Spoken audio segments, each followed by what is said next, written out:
I've spent 40 years writing books about the Renaissance and antiquity, about words and images, always on specific subjects, Michelangelo, Ovid's Metamorphoses, things like that. And I realized at a certain point that I ought to write a book about words and images and what I had learned over 40 years of thinking about it.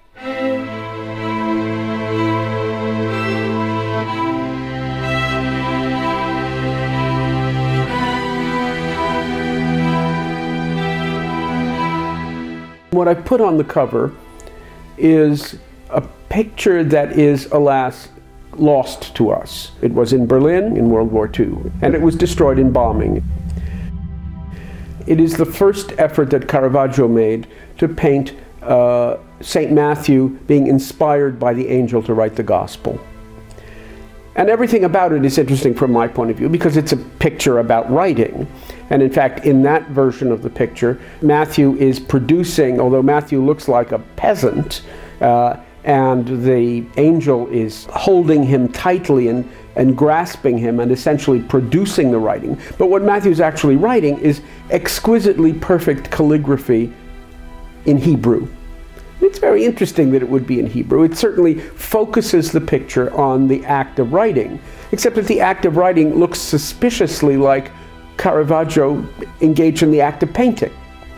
It was taken to a particularly safe place, as it was thought, an anti-aircraft tower with several hundred other paintings, and there was a terrible fire as a result of bombing, and the entire hoard of paintings was destroyed in 1945.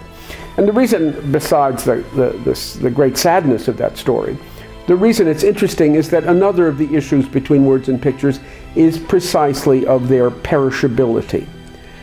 Any number of manuscripts of Ovid or Petrarch or Dante could have been, and doubtless were, destroyed in bombing, but of course we have those books. And we have them not only because there are many copies of them, but because we don't think that any one copy is the real work.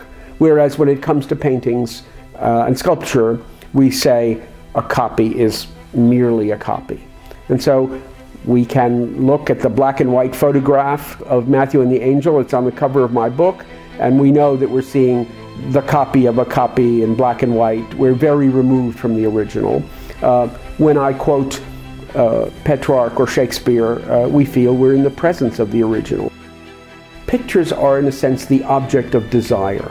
It's as though by being able to take a picture into words, one is conveying the full desirability of concrete life, of real life, of unmediated life, life that isn't simply mediated via language.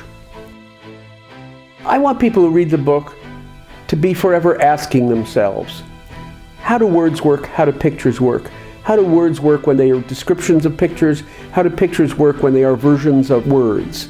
And to be always aware that there is a profound partnership between words and pictures, but also a profound gap.